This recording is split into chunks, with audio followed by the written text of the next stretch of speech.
Hey everyone, welcome back. In today's episode, we're going to take a look at the process of setting up a firmware password on your Mac. This is important. If your Mac ever gets stolen, the hard drive won't be able to get erased. If the person who, let's say, takes it, tries to take it to an Apple store to get it, restored to factory settings, they won't be able to. It sort of acts as a security block. Anytime a technician or service provider sees that this firmware password exists, they're not able to remove it without a proof of purchase. So let's get into setting up your computer to be more secure with a firmware password. The first thing you're going to need is a terminal window. You can open that up by searching for it using Spotlight. All right, and once you have that opened, and we're going to type sudo firmware passwd space dash set passwd and hit return. All right, now it's going to ask you for a password. This is your administrator password, so the same one that you use when you log into your computer.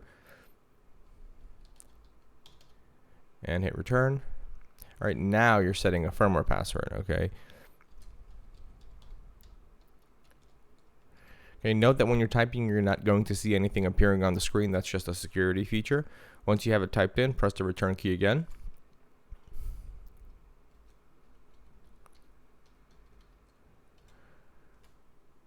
And the password has been set. Okay, so in order to have these changes appear, what you'll have to do is restart your laptop. And the way that you check to see if there's a firmware password is hold down the Option key on your keyboard, and you'll see a padlock appear. I'll demonstrate that by restarting now, and I'll put that up on the screen. And then we'll log back into the OS, and we'll take a look at a few more commands using this firmware password option. All right, so we'll see you on the restart. And we're back.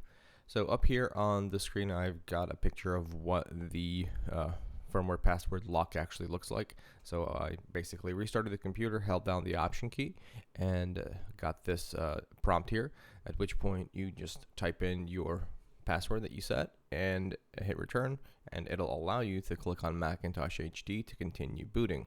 This is an easy way to get an extra layer of security for your Mac. Highly recommended. Just remember this password, because if you don't or you forget it and you need to get past this lock at some point, you're going to be in a lot of trouble, because you're going to have to find your receipt, your proof of purchase, and basically any service provider that you're trying to get help from will not help you unless you show that you actually purchased this Mac. This is a real difficult piece of security to get past. So just put it down in a safe place, maybe two places. Maybe tell it to your wife, your spouse, your friend, whoever you trust greatly. This isn't like a password you want to give out regularly, but I'm just trying to stress that you don't want to lose this. Keep it in a safe place. Let's go back to terminal and look at a few other commands that we can do with this set firmware password option. To verify our password, we're going to do sudo firmware passwd space dash verify. Okay, it'll ask for your administrator password, the same one you used to log in.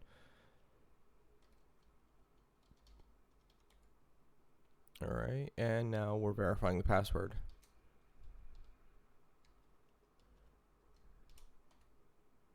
And you'll get a response that says correct. All right, and let's say that you no longer want this password.